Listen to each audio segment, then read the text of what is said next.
Good day, everyone, and welcome to this session looking at citywide inclusive sanitation as a public service. We're discussing responsibilities, accountability, resource management, and planning. Would like to begin first of all by thanking our sponsors, the Bill and Melinda Gates Foundation, for this session. We have a great panel that has been assembled for you to look at this particular topic. Citywide inclusive sanitation as a public service. In other words, what we're trying to say is that when we are looking at citywide inclusive sanitation, it is meant to achieve certain outcomes. So we have assembled this great panel of speakers to be able to delve into these issues and share their experiences as experts. So we have Mwansana Chula Mukoka from Lusaka Water and Supply and Sanitation Company in Zambia. We have Alan Nkurunziza from Kampala Capital City Authority, Uganda. We have Nawon Kim, a Senior Urban Specialist from the Asian Development Bank. And we also have key resources for the papers that have been written. Sam Drabo, who's the Head of Evaluation, Research and Learning from Water and Sanitation for Urban 4. Guy Norman, MD and Lead Consultant from Urban Research, as well as Oliver Jones from Director and Lead Consultant, New Chain Consulting. And we're hoping that Engineer Peter Njaga will also be able to join us from the Water Services Regulatory Board, Kenya. Next. Next slide. So our topic today, looking at responsibilities, accountability, and resource management and planning, we are asking the questions: who is responsible? How can accountability be strengthened? And also, how can resourcing be managed effectively? So to achieve citywide inclusive sanitation, publicly organized sanitation service systems must be structured to support three functions, which are responsibility, accountability, and resource planning and management. So this session is intended to explore these three functions, building on new research and analysis from a range of countries and featuring insights of city-level decision makers. In our session overview, the responsibility paper will be presented by Sam Drabo, which was also co-written by Jacques Zintonda from Rwanda, as well as Muyunda Abdul Malik from Uganda. On accountability, asking the question, how can accountability be strengthened? We have Guy Norman, and paper was also co-written by Richard Cheriot from Kenya. Resource planning and management, we have Oliver Jones, and co-author is Angela Kimani, also from Kenya. In our panel discussion, as already highlighted, we have Mwansa, Zambia, Alan, Uganda, Nawon Kim from the Asian Development Bank, and Peter from Kenya. So we invite you to place all questions in the chat box in our Pathway platform. And our panelists will be able to address these questions either by Q&A or they will be able to respond directly in the chat box. Next. So citywide inclusive sanitation is an approach that is intended to achieve three service outcomes, which are equity, safety, and sustainability. But to achieve these, they must be supported by three functions, which are responsibility. And in who is responsible, we're saying authority, or there must be an authority or authorities who have a clear mandate for ensuring inclusive, safe sanitation services.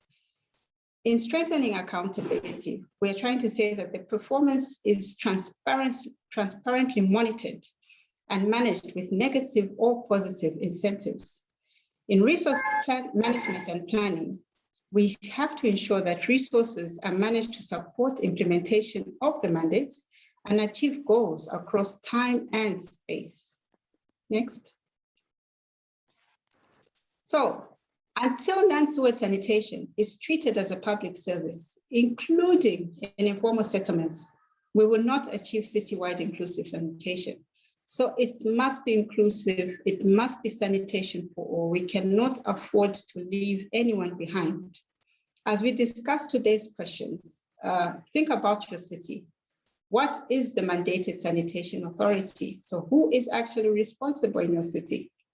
And for your city sanitation authority, what performance accountability mechanism is in place? And how strong is this accountability mechanism? And once again, what financing frameworks can it reference when seeking public CapEx finance? How effective is resourcing and resource management and planning? To help delve into these issues, we will begin with looking at responsibilities, and I will invite Sam Dravo to take it up. Sam, over to you. Great, thank you, Yvonne. Next slide, please.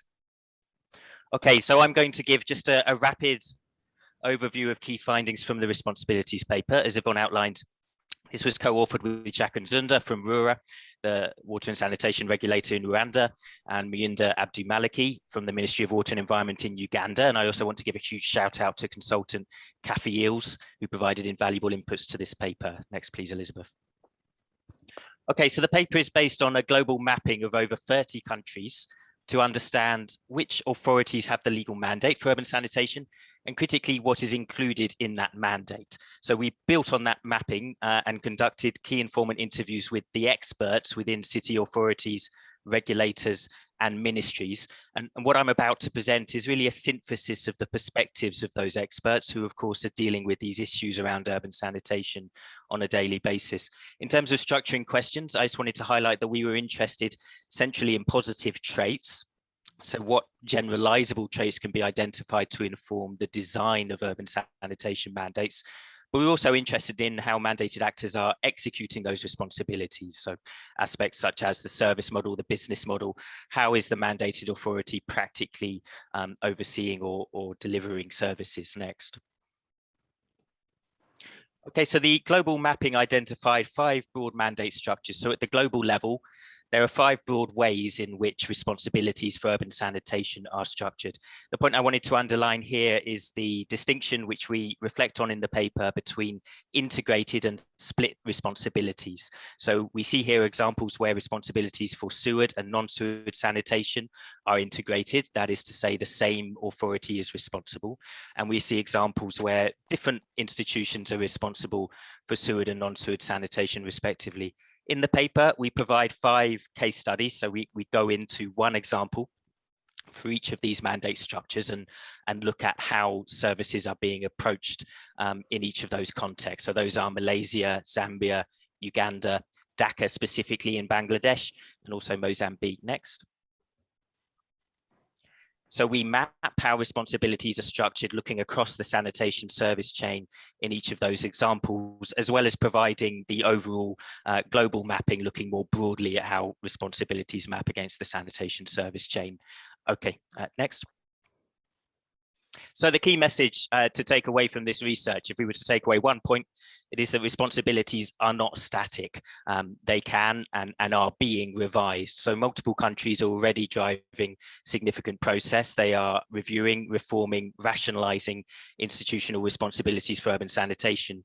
We give a number of examples in the paper, such as Zambia, Tanzania, Rwanda, Bangladesh. These are examples of changes taking place at the policy level, new frameworks being developed, or renewed efforts to ensure delivery against existing mandates. Next, legal compliance, I should say. Okay, so I'm going to now move through a number of recommendations in terms of the design of mandates. First of all, mandates must provide clarity on who is responsible for ensuring different elements of the sanitation service chain. So historically, mandates for non-sewage sanitation in particular have been poorly delineated, but we can observe a shift in the SDG era. So policies that have been formulated in that era are more likely than previously to address the full sanitation service chain. Another important point here is that service chain boundaries require particular attention. So for example, it should be really clear where household responsibilities for containment and institutional responsibilities for emptying begin and end. Next. Formal legal mandates and actual practice must be aligned. So we see examples in the mapping where local governments say may have the mandate for emptying, but hand this over to a utility, and without clear definition of where responsibility lies. Essentially, what we see is discrepancies between mandates, responsibilities on paper and in practice. Those discrepancies may be at a high level, or they may be isolated to specific elements of the sanitation chain. So mandates in practice and on paper ideally should be aligned, or where that's not the case, service provision should be formally delegated. Next. Now, this was a really striking finding. What was particularly striking was the level of consensus among the decision makers that we spoke to. So the point here is that responsibilities for sewered and non-sewered sanitation should be integrated where feasible, but that caveat is really important. Context clearly matters. But we are seeing growing support among public officials for assigning responsibility to a single authority, and specifically the utility where there is one. Now, this shift is particularly evident in Eastern and Southern Africa, where there is a shift towards placing responsibility for non-sewage sanitation with the utility. We see this very clearly in Zambia, in Tanzania, to an extent in Kenya, in Rwanda. This approach has been recommended in the African Sanitation Policy Guidelines, also in the SOS Regulation Strategy and Framework, always with the caveat, of course, that where this is feasible and appropriate in the context. But we are seeing a notable movement in this direction towards integration of sewered and non-sewered sanitation responsibilities with the utility where it exists. Next. This point is critically important when we're looking at citywide inclusive sanitation. A fundamental question is how to strengthen service provision to the poorest. Sorry, session again. Sorry, I think we've got some participants not muted, but the service jurisdiction of mandates must include informal settlements. Now, clear responsibilities for serving the poorest begin at the constitutional level. So where the human right to sanitation is built into the constitution, for example, in Kenya, that has a whole host of positive knock-on impacts. At the city level, the definition of city boundaries is absolutely key to inclusive mandates. And we also explore in the paper a number of mechanisms that can support service provision to the poorest. So, for example, connecting sanitation to wider urban development. Sanitation is only one of a number of basic services clearly that need to be provided in informal settlements, and connecting sanitation to integrated slum upgrading can really enhance the impact of sanitation activities. We explore incentives for private sector engagement. So how can public authorities, responsible authorities, practically incentivize the private sector to serve low-income customers, residents of informal settlements? And we talk about the requirement for explicit tracking of services to the poor. Next. Okay, so I'm going to move on now to this question of execution, and there are two key points we wanted to relay here. First of all, we've been focused here on clarifying responsibilities, but it's really important to underline that having clear public service mandates does not imply full public sector service provision. In other words, the private sector has a critically important role to play. We see this where responsibilities are being reviewed and revised. Consideration is being given to the role of the private sector in supporting the responsible authority to execute. There's a long way to go in all these examples, but we are seeing progressive formalization of the private sector. We're seeing vacuum tank operators, manual emptiers being brought into the fold, the development of standard operating procedures, the raising of standards and improvement of services. Next.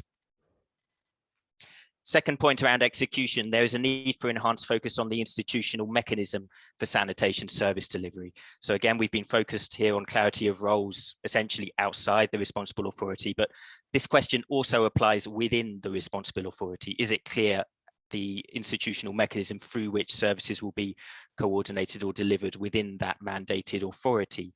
The execution of revised mandates requires a long-term process. That's really important to underline, of adjustment and institutional reform. We see some examples where the mechanisms are being put in place. So Lusaka Water is an interesting case with the creation of an FSM unit to support the utility as it delivers a mandate for non-sewered sanitation. But a number of stakeholders emphasize the need here for continued engagement and support to responsible authorities, including from line ministries, regulators, and even from IFIs, ensuring that the space is built into the design of loans to support this long-term process of adjustment and reform. Next.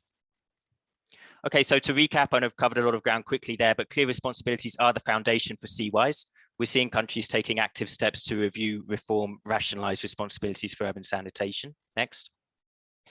And in the paper, we set out what we might consider to be a checklist for policymakers and decision makers who are involved in the design of urban sanitation mandates to keep in mind, based on the perspectives of the experts that we've spoken to, and also these key points around execution. And I wanted to close just by underlining that accountability is evidently really important. There needs to be top-down and bottom-up accountability for the responsible authority. Financing is evidently really important, but we haven't gone into that here because that's going to be tackled in turn now by Guy and Oliver. Okay, that's everything from me. So back to you, Yvonne. Thank you. Thank you very much, Sam, and thank you for ending with that linkage into accountability. As you said, mandates, there's heavy advocacy for integration of the non-SEWARD and SEWARD mandate, but whichever way, whether the mandate is split or integrated, there must be an accountability mechanism. Guy, if you can take us through how accountability can be strengthened. Thank you. Thank you, Yvonne, and hello, everybody in your different time zones. I'm going to talk about accountability, and this derives from the accountability paper, which was written by myself and by Richard Cheruiyot of WASREP, the regulator in Kenya. Jump to next slide, please. Okay, so in order to deliver our review of analysis of accountability, we looked at 7 countries to understand how mandate holders can be held responsible and accountable for delivery of sanitation services. We did key informant interviews with experts in city authorities, regulators, and ministries. And as we wrote this publication, as we did this analysis, the questions that structured our thinking were those that you can see at the bottom of the slide. What are the current approaches for ensuring accountability, particularly with reference to non-sewered sanitation, which of course is critical for the poor? How do appropriate approaches for accountability vary between different institutional structures? And Sam has already talked about different mandate structures. And what are ways forward for improving accountability? Next slide, please. Okay, what is accountability? Accountability can be defined in various ways. In our analysis, we have considered that accountability can be considered as answerability, which centrally requires 3 things: that the entity mandated with service provision has clear performance objectives. Secondly, that mechanisms are in place to ensure rigorous monitoring of performance against those objectives. And thirdly, that tracking outcomes translate into consequences for mandated entities. So if a utility is providing very good services, there should be positive consequences, rewards. And if a utility is providing very bad services because of bad management, then there should be negative outcomes, negative consequences. And those consequences should apply to the entity, not the unfortunate population living in that entity's service area. Next slide, please. So what are the possible mechanisms of accountability? And I want to stress here that accountability is not just about regulation. Regulation is important, but there are other forms of accountability. So let's look at this in a bit more depth. Firstly, we have independent regulation with one regulator and multiple service providers. In the case of Kenya, for example, multiple utilities. And this is seen in, for example, Kenya, Tanzania, Zambia. Secondly, we might have a situation of independent regulation with one regulator, but only one national service provider. This is actually quite uncommon. Generally, where there is one national service provider, there isn't a regulator. But this situation is seen in the very interesting case of Malaysia.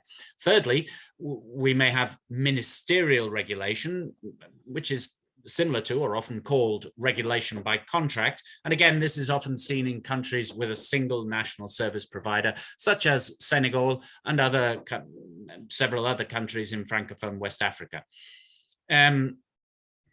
Self-regulation. Now, you may say that self-regulation is non-regulation, but there are cases where an organization self-regulates in a strong and rigorous and powerful way. And Johannesburg Water is a very clear example of this.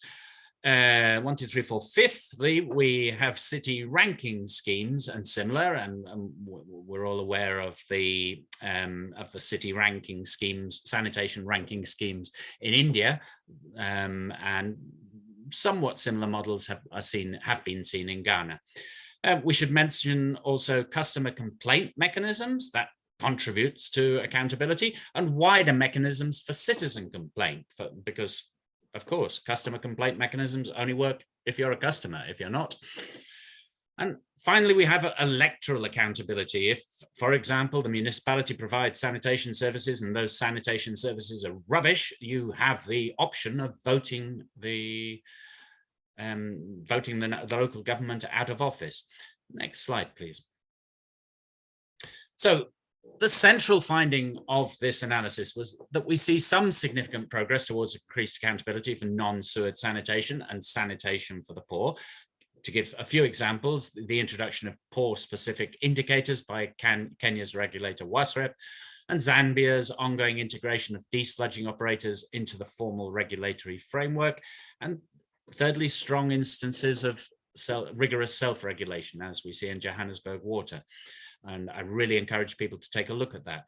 But in general, accountability for non-sewered sanitation remains embryonic, and this is typically tied to weak definition of responsibilities, as discussed by Sam, so that our primary conclusions in this analysis are centrally around recommendations for moving forward. Next slide, please. Firstly, accountability for non-sewered sanitation and services for the poor clearly needs to be a central focus. It isn't at the moment. You know, despite some progress in general, governments and service providers are held accountable for sewered sanitation to some extent, but they're not held accountable for non-sewered sanitation, and that clearly must change. Next slide, please. Number 2. Merely enabling the private sector is unlikely to be sufficient. So we see some countries bringing non-sewered sanitation under regulation. Zambia is a good example of that. But often it's about enabling the private sector, you know, creating a regulatory environment which enables the private sector. And it's not true contracting.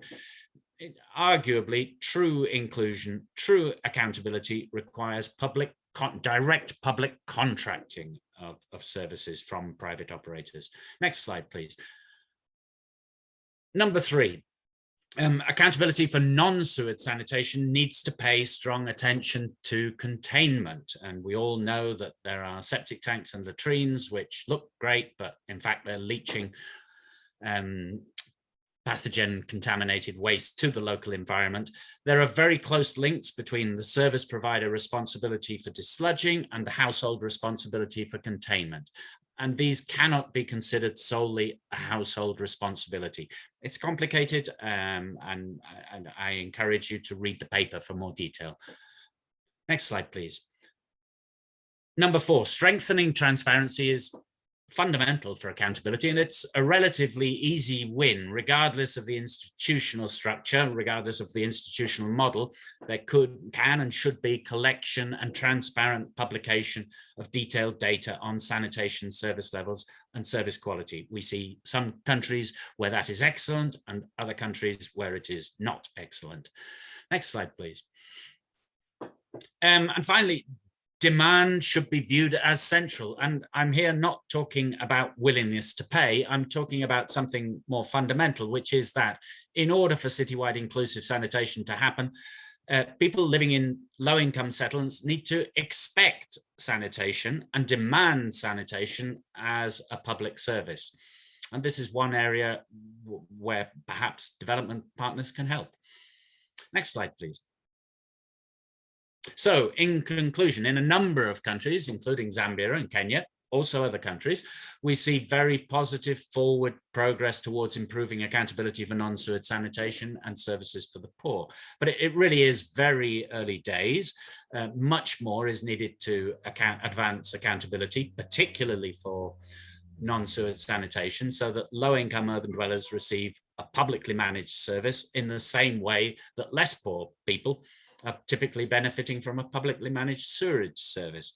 And finally, increased transparency, better data collection, transparent and accessible publication is a really easy win. It's applicable in pretty much all contexts, and it's a really simple, relatively simple way forward. Thank you very much. Handing back to Yvonne. Thank you very much, Guy. Thank you for taking us through how accountability can be strengthened and those key findings. And what is prominent in the last two presentations is the issue of focus on the poor. But how then can resourcing be managed effectively? Oliver Jones, please take it up so that we know how a service provider can actually deliver on its mandates in the context of resource planning and management. Over to you. Yeah, thank you, Yvonne, and thank you, Guy and Sam, for your presentations. My name's Oliver Jones. Good afternoon, everybody. I'm with Blue Chain Consulting, and along with Anjana Kimani of WASREP, we undertook the review of the resource planning and management function of Citywide Inclusive Sanitation. Next slide, please. So the analysis was based around the elements of a financing framework that could support improvements in resource planning and management for urban sanitation services. As you'll see from this diagram, financing frameworks are not a single document, but are made up of a range of rules, policies, tools, and systems. This slide sets out some of the key components that are required for an effective framework, covering assessment and diagnostics, as well as strategy and monitoring. And it also includes the outcomes Citywide Inclusive Sanitation investments would hope to achieve. Next slide, please.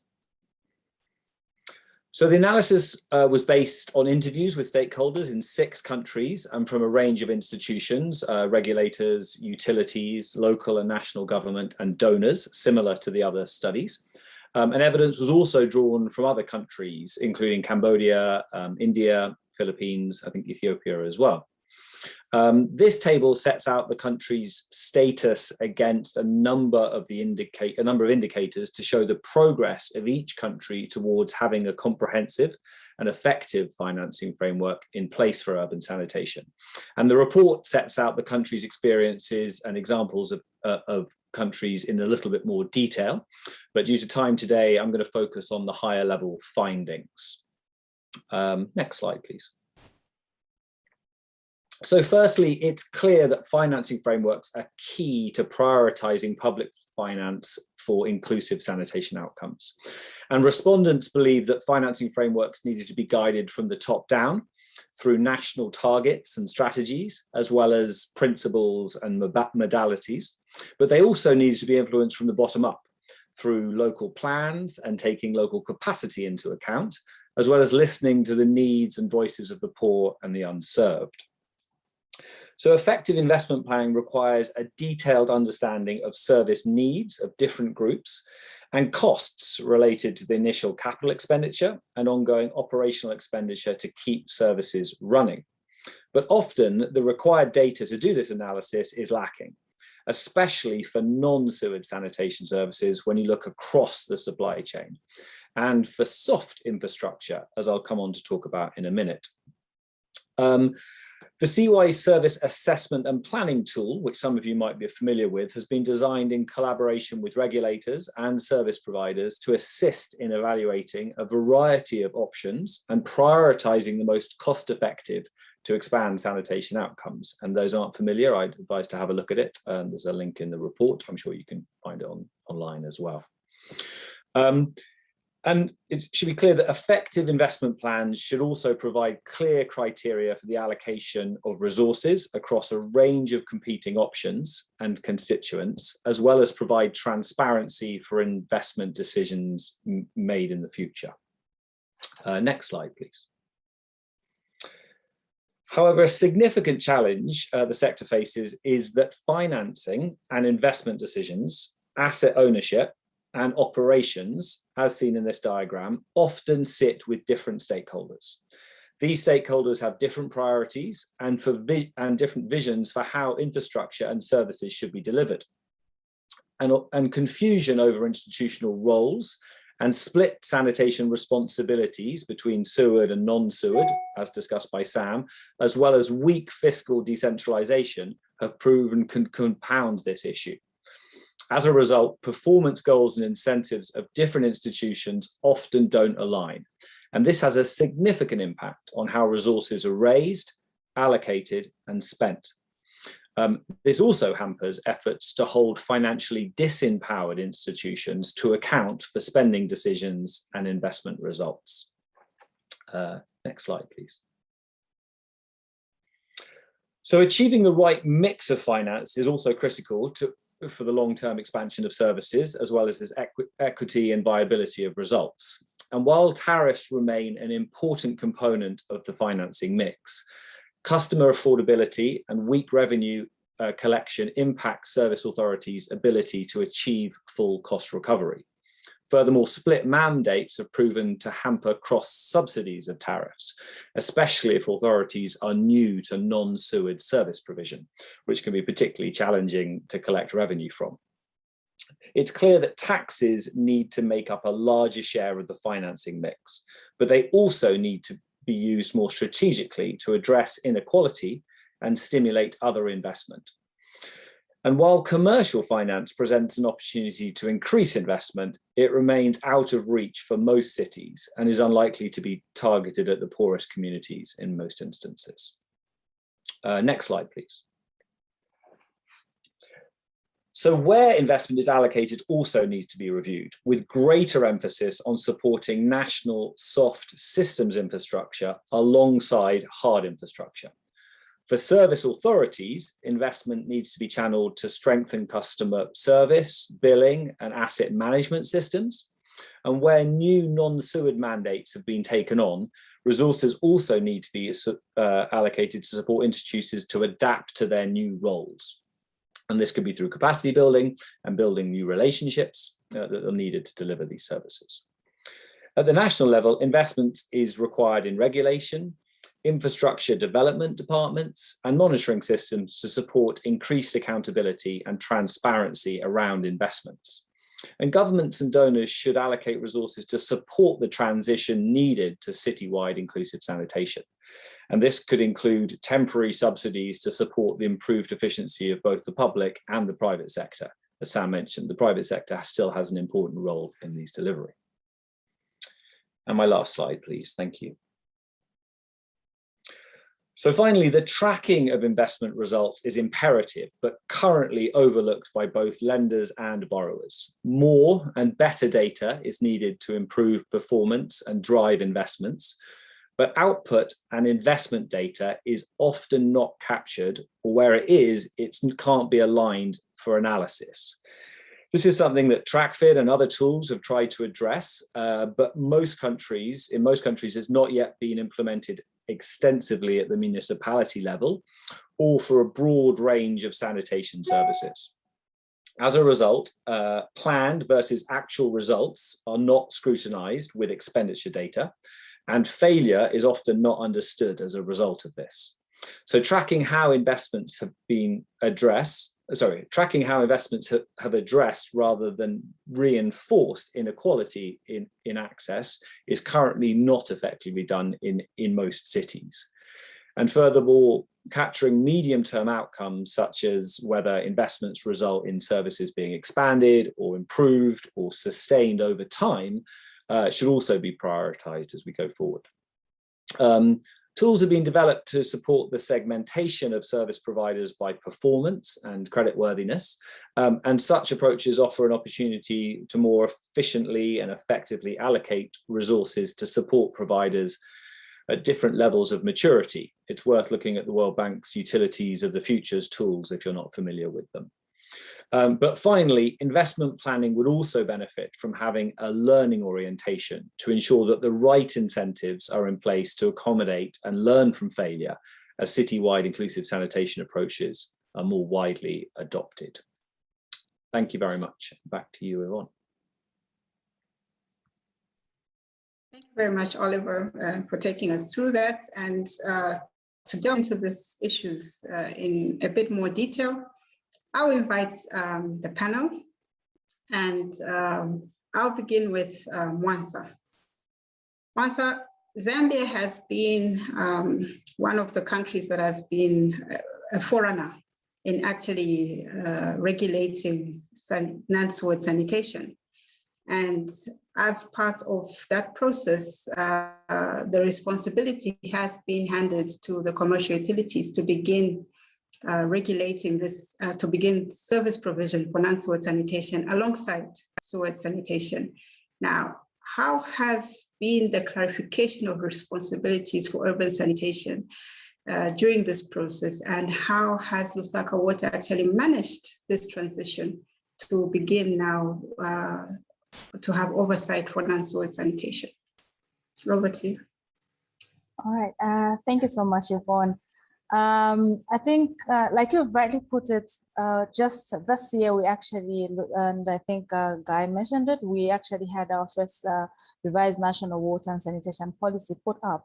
And then last year, most importantly, we had, which has been quite a significant step in the way the utilities are looking at provision of non-sewage sanitation, was a change in the regulation, the mandate. So our national regulator, NWASCO, changed the licensing condition for each and every utility in the country. And this licensing condition now included the mandate. So we shifted from sewerage to also looking at sanitation. And I think what has been clear and what has really significantly helped us is the fact that the way our institution, our legal framework is structured in Zambia is the fact that it is very clear that the local authority, the role of the local authority versus what the water and the water utility, actually the role that they play in provision of water and sanitation service. So initially it was really looking at the local authority that have the public health mandate that is more focused on the enforcement bit, but then leaving the provision of water and sanitation services to the utility. And then recently now, we had that change to also look at sanitation because it was quite unclear on who was really going to provide sanitation, water and sanitation services to the low-income communities. And I think for most utilities, the focus was on the sewerage and the water provision. But up until 2019, when the mandate was changed and it's very clear what the role of the water utility is, it's been quite a smooth transition in regards to us moving into provision, and especially on the case of Lusaka Water and Storage, because when this regulation was changed and we had just develops a sanitation master plan for the utility. And then shortly after, we had financing under the Lusaka Sanitation Program. This was before we actually put up the framework and the service delivery models. But with the coming in of changing the mandate and also the utility understanding what role they're supposed to play, it was quite easy for us to develop a service delivery model as well as delivery mechanism that were tailored to provision of seawide sanitation services in the city of Lusaka. The other thing that has also helped and also in the transition is the understanding of roles. Currently, the role, when we look at the sanitation chain, the containment aspect is really the responsibility of the household as provided for in the Public Health Act. However, the one thing that is also clear is the fact that for utilities to actually provide citywide sanitation, inclusive sanitation, most of the areas are low-income areas, and so meaning provision of sewerage services limits the provision of sanitation services to low-income areas.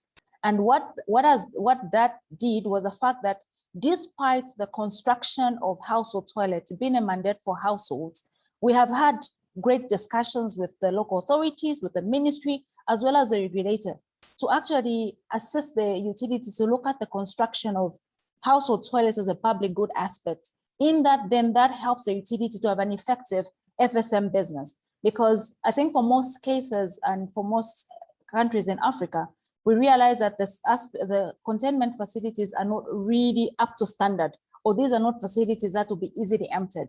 And so in the case of Lusaka, we have had an opportunity to actually look at the start of the chain to enable us really look forward to other parts of the chain. So for instance, we have the FSM business that we've put up. Currently, it is running with both a mixture of what we are calling improved latrines, which we are constructing that are emptiable over 3 years, because we're quite intentional about us providing the FSM business. But then we're also trying to look at those households that already have a household toilet that was constructed and is not up to standard. So looking at this aspect of us looking at the public health aspects, and then also constant discussions with the local authority as well as the regulator and the ministry has enabled us to kind of look at provision of services from containment up to the end of the reuse and the treatment aspects. Thank you, Paul. Thank you so much, Mwansa. That is very insightful, and it is very interesting to note that this is an example of an integrated mandate of both SUAD and non-SUAD sanitation and the utility. And you have touched on a number of aspects regarding how you've set up the business, also involving the private sector. It's very interesting to note. I would have liked you to answer some question on accountability between private all the way to the regulator. But I think I'll leave that for Engineer Njaga. You'll be able to touch on accountability issues. Let me move to Uganda. Alan, yours, Kampala, is an example of a split mandate where SUAD sanitation is under utility, whereas non-SUAD is under KCCA, the municipality. Now, how does that impact the issue of clarity in responsibilities when the mandate is split, and accountability as well as resource management issues? Alan, thank you. Thank you very much, Yvonne, and hello to everyone, wherever you are. As you rightly pointed out, Yvonne, that the mandates in Kampala are split for non-SUAD and SUAD sanitation, so between the local authority covering the non-SUAD sanitation and then the national utility covering the SUAD sanitation. But just to give it a bit of context, as rightly pointed out, it's split at a local level, but it's also split at a national level. So at a national level, you still have this mandate for sanitation spread out across a number of ministries. And what then that leads to is to a bit of a lack of clear leadership in terms of a responsible organization for sanitation. And for Uganda's case, Kampala's case, that led to a bit of a backlog in terms of the services and the investments required. And this also attracted, which was rather positive, a very vibrant private sector to come in and offer these services. And the only issue then was that because there's no clear agency, you find that regulation of these, the private sector becomes wanting. So there were some public health risks that were really coming in because of the unregulated private sector. But we also saw quite a number of other actors coming in. So you had NGOs, development partners coming in to try and bridge that service gap that was in the city. About 10 years ago, the city leadership changed and the new leadership came in with a very transformative agenda for the city, of which sanitation was a priority. And one of their first tasks was to try and coordinate all the very many actors. And what we see there then is that at least you have a platform where all the actors can come together, share the information, agree on boundaries, on roles and responsibilities going forward. So this was really very instrumental, and it was followed up with also a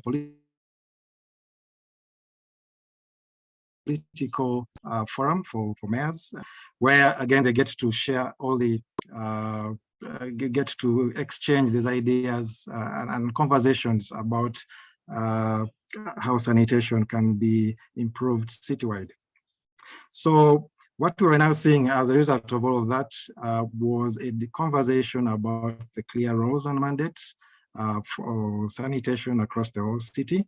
And this was then captured in a city ordinance that really spelled out the roles of all the actors across the value chain. And I think this was very, very huge and very instrumental in terms of seeing some progress with regards to sanitation here in Kampala.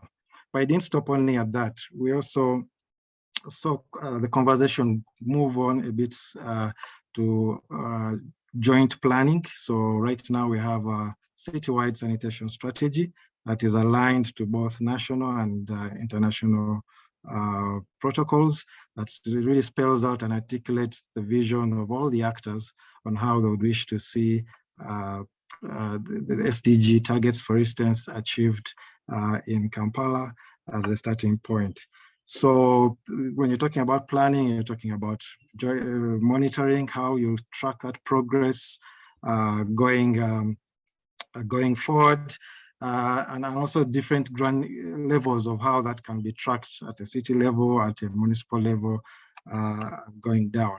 So really the impact initially was there because all these various actors were acting independently and driving, if you like, different agendas. But by bringing everyone together to these coordination platforms, both political and technical, you start to have some common goals or understanding of how each actor will contribute to this sanitation vision. And so that's what we're seeing now, that there's more consistency, there's more coherence in terms of the roles and the mandates of each of the actors. But I'll just finish off by saying it does take time. So as I mentioned, it was about 10 years project going, and it is still going. So we haven't reached there yet. But I think the leadership is key, having that central convening point that brings all the actors together. Thank you, Yvonne. Back to you. Thank you so much, Alan, and thank you for highlighting that it's not an easy journey, but so long as we start the steps, we will get there, and we can always borrow from how others have achieved it in order for us to accelerate progress. I will now call upon Engineer Peter Njaga to give us insight from the regulatory point of view. As Guy Norman already pointed out in his discussion of accountability, regulation of non-sewage sanitation is still in its embryonic stages, but effort is being made to actually regulate non-sewage sanitation. Engineer Njaga, what do you think can be done to strengthen accountability mechanisms for urban sanitation? You have to unmute your mic. Thank you. Thank you, Chair. Thank you, Yvonne.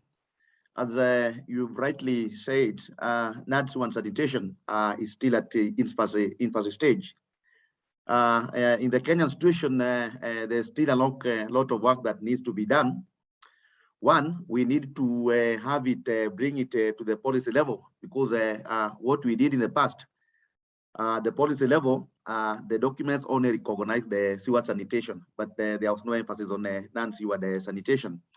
And looking even at our country vision 2030 and our national documents like the National Water Service Strategy, you would find the targets there was actually geared towards the grid sanitation. So the beginning is that we have got to accept as a country that for us to get to our targets, vision 20 target, we needed to recognize that citywide inclusive sanitation has to include sewered and non-sewered sanitation. So what we've done now, we have revised our planning documents, our national documents, our policy documents to be able to embrace, be able to include the non-sewered sanitation. From a regulatory perspective, we've developed guidelines, and we're also trying to create awareness.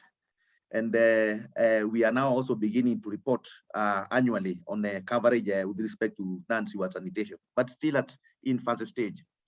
But however, there is still a lot that needs to be done in this area. One, considering that where this service is actually needed most is in the informal settlement. And in the informal settlements, there are challenges in terms of land ownership and in terms of where really do you place these facilities. So what is happening at the moment is that we are trying to identify the critical actions that need to be done along the entire sanitation chain That is from containment, emptying, transportation, treatment, and disposal. And for each of the steps, we are trying to see how we could put in place some standard operating procedures, how the risk and can be identified and mitigated, and then also what type of technologies that needs to be used. Why we are doing this, because the non-seaward sanitation value chain has basically been managed, if I have to say, by cartels. There is no professional way in which it's done. And then looking at the way it is carried out, there are all risks because yes, emptying will be done, but this because large management is not going to be transported or even disposed of in a safe way. Most likely is along the rivers or even along the roads. So there is need to do a lot of also awareness on this. The other challenge coming with this is that this is a journey that if we have to create the required accountability, we need to bring everybody on board. Not only the technical team, but we also need to bring like opinion leaders. We also need a political will. And the reason for this is that sometimes in the environment where I live, it is difficult sometimes to talk on a non-seaward sanitation. So that's why we'll also need political champions in order to promote accountability and opinion leaders that I have said earlier. But it is better so that it can receive the attention it requires. If the need for non-sewer sanitation in our context, like when I speak in Africa, it was uplifted to the level like African Union, and then it becomes a key agenda, say under the African Council of Ministers and of Water and Sanitation. So it's still at this first stage, but in terms of regulation, we are doing a lot to try to move in this direction.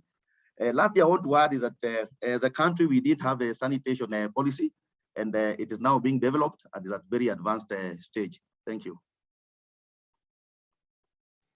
Thank you so much, Engineer Jaga. Thank you for pointing out the issue of political champions in order to facilitate accelerated improvements in service provision. I'll quickly go to our final panelists for today, but not the least, Nawan Kim. In terms of national financing frameworks, how have these supported the more effective allocation of resources and enabled service providers to be held to account? Thank you, Yvonne. Thank you for the panel question. It is not so easy answer to have a one answer to it. Mainly, I'm working in the country of India, and then I would like to give a little bit of a background in terms of India context. As you may know, that India government has issued a series of sanitation-related policy, as well as a national flagship programs to enhance the water supply and sanitations. And then also, there's a lot of the incentive that has been given, and then I mean, this is a sort of a ongoing progress. And then as Oliver mentioned, that this is not only the one type of answer to it. So you have to look into the various policies and plan and in terms of sanitation. And when it comes to the CYs and then fecal sludge septic management policy that India has been issued in 2017, and then that is also give a more emphasis on the CYs approaches. But when it comes to the reality, in fact, there's a lot of different states have a different condition and different governance structures, as well as utility structures, and then also the decentralization progress. So we cannot generalize, in fact, but however, that this is a sort of pushes from the government side, as well as central government is pushing for the decentralization process, and then they give a lot of emphasis empowering of local urban local bodies, which is sort of a local government. That's also can give a lot of background to it, how to emphasize the CY's approaches. When I can give you some example in the Rajasthan case, there's a, Rajasthan government has tried to focus on the C-wise approach, but it was not that easy process.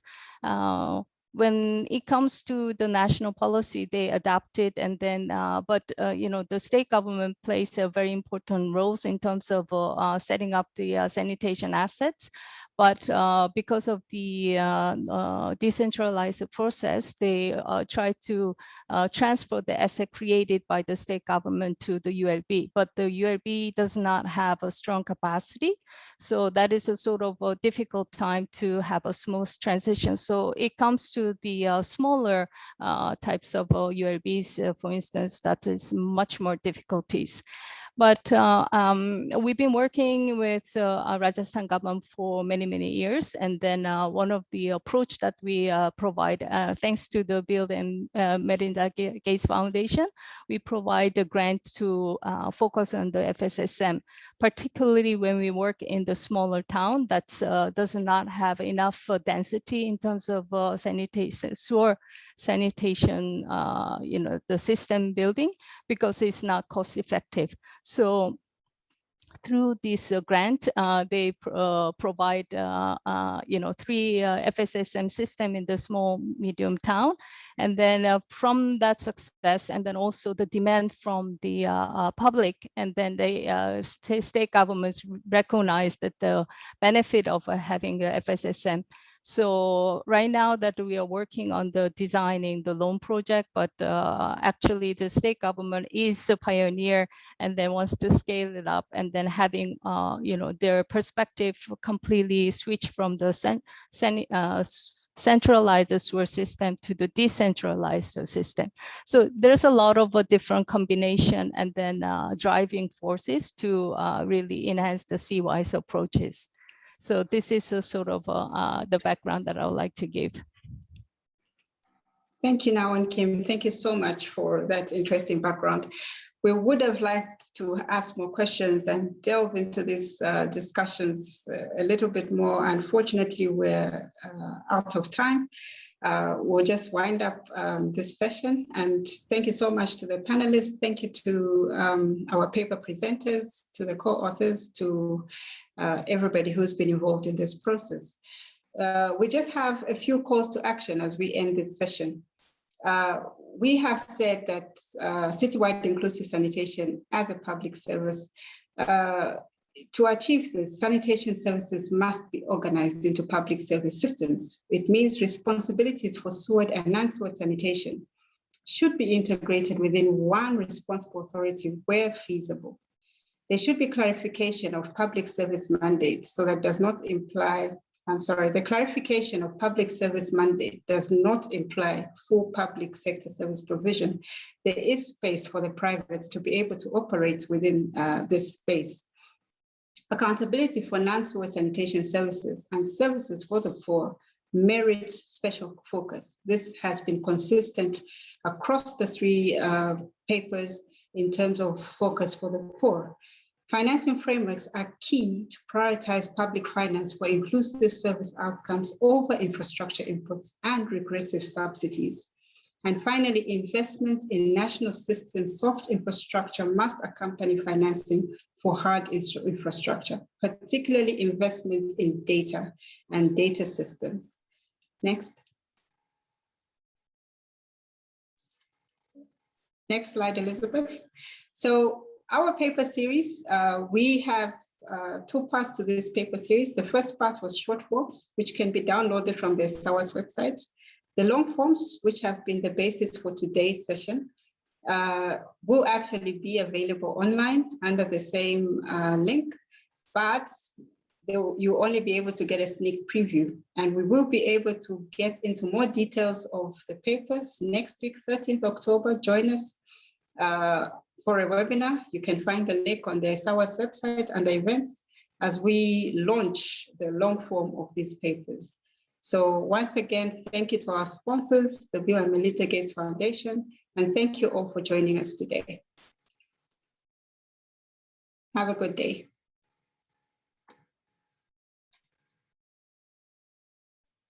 Thank you.